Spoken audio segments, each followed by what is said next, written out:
cook now. Let him cook. I said let him cook.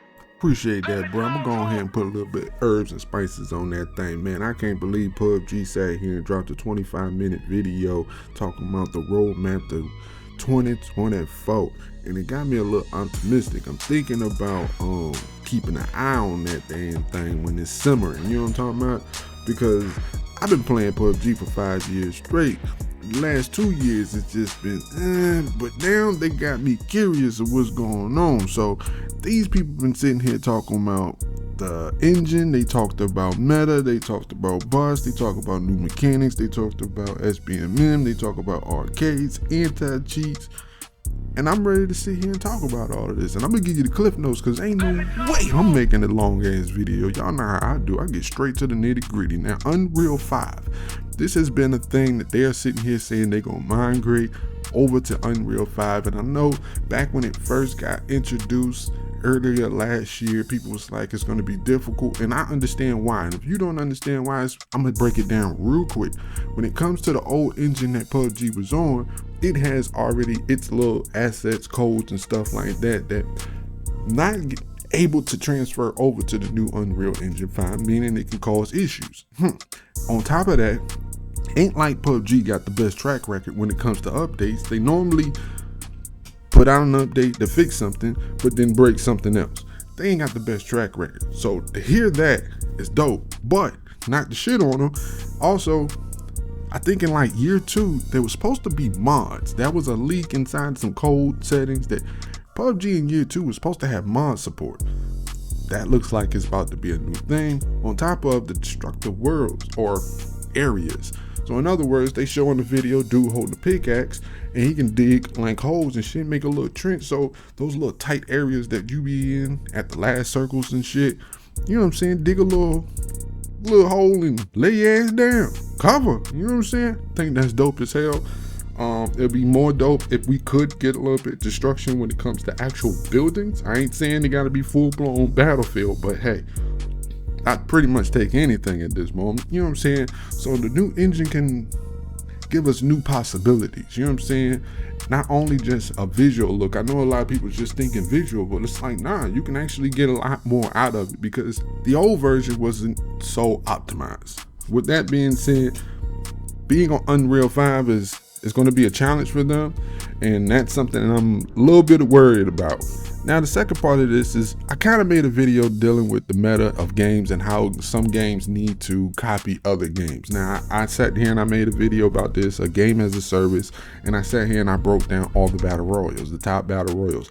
But anyway, I kind of made this video and it was like about a month or two ago, and pretty much what I sat there and said in one point to make Pubg kind of make a change is they should sit here and wipe out all guns and shit like that and rechange it so that way everybody can get a different feel. For those people who got muscle memories on certain guns, now it makes it feel like a new environment, and it's better for the new players that is struggling to get used to the new guns. Well, they did something like that. Every 2 months they're going to do some changes to the guns and the meta of the way it plays, but it's going to be also tested in arcade mode instead of a test server, which is a great thing because some people use arcade mode to sit here and warm up before they sit here and play.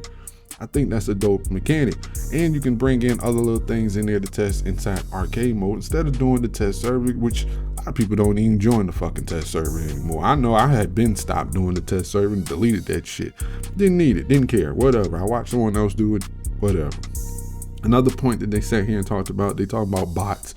I know y'all don't like bots. We don't like bots, but the reason why they got bots is they say it's for the new people, and they want bots to be more advanced and learning shit. Long as you don't bring the bots that we got when the game first introduced bots, man, there was bots shooting through fucking maps and then like plucking your ass off way across the fucking map on some pinpoint accuracy shit. It got toned down real quick in a patch, but hey, make sure these bots ain't going too goddamn crazy. You know what I'm saying? So another thing they did was talk about mechanics. They talking about zip lines. I done seen in comments some people sitting there saying they don't like some of the certain shit. They don't like evac and all this other stuff. But it's like, oh, you got to do something. You just want to pick up a gun and just go. It's like you got to do something that's innovative. You know what I'm saying? Not many games can survive by just being the basic as when they drop. it's not often. I think one of the games that's successful is Counter-Strike, but that ain't even in the same genre. You know what I'm saying? So it's not often. If you look at all the other battle royals that's out there, they all change, bro. You gotta move on. You gotta add something to spice this up. Like, the game is already, to some people's eyes, slow as hell. You gotta add something that catches people's attention. Now, with that being said, the dreadful skill-based matchmaking. So far, when it comes to games, this has not been perfected in no form or fashion at all. It typically fucks up the way people play. It's balanced on some weird scale that really doesn't make it appealing to most people at all. I'm just stay with that and just call it there. I don't want to go down that rabbit hole. Now, they sit here and they talk about anti-cheats and what they're doing, and they don't believe that mouse should be playing with console people and shit like that. So they detecting, and they got all these extra little things, and they broke down some rumors and shit about, oh, as soon as you report somebody, it doesn't automatically do that. Cool. They don't automatically just ban you. It goes through a system or whatever. And they talked about their stats last year of they banned about 3.2 million fucking people in 1 year. Nigga, that is crazy. I don't care what nobody say that if you gotta ban 3.2 million people in 1 year, man, and it still feels like it's full of fucking cheaters, this is crazy. I hope whatever you got going on really works and y'all narrow this shit down, because man, that's actually not even a good thing that many people are fucking cheating. Now, they also touched on how the game seems long, so they added team win streaks and a system that competes and compares with other teams that is in the same match type shit. Let's be honest, a lot of people ain't gonna give a shit about that. You know what I'm saying? So it's like you can see how many times your team went on the win streak, and I don't see how that makes the game better. And if it's long, it's long. You gotta do something with speeding up how fast the game is. I don't think you adding little gimmicks like that is really gonna change anything, except for the try hard extra people who gives a shit about that, and they probably want to put it on their stream like, ooh, we're on a win streak of 5 or whatever, and look, we're gonna compete against this team and we got more kills than them. I don't think the average player is gonna give a shit. They just want to have fucking fun. I don't see how that's gonna change if they feel like the game is long and drawn out. That's gonna help any. But to each his own. This shit has got me interested. I ain't gonna lie. I did find in the video in the first 2 goddamn minutes, dude sat there and said that, hey, we got skins. It's a 25-minute video about y'all roadmap, and this nigga was sitting here talking something, oh, we got skins and stuff, and it was like, and then secondly, we're gonna talk about the development. And I'm like, hold on, shouldn't the development be more important than the skins? I just found that a little odd and funny. It's like, man, y'all already just want to hurry up and jump into skins. And it's like, your skins cost too much money.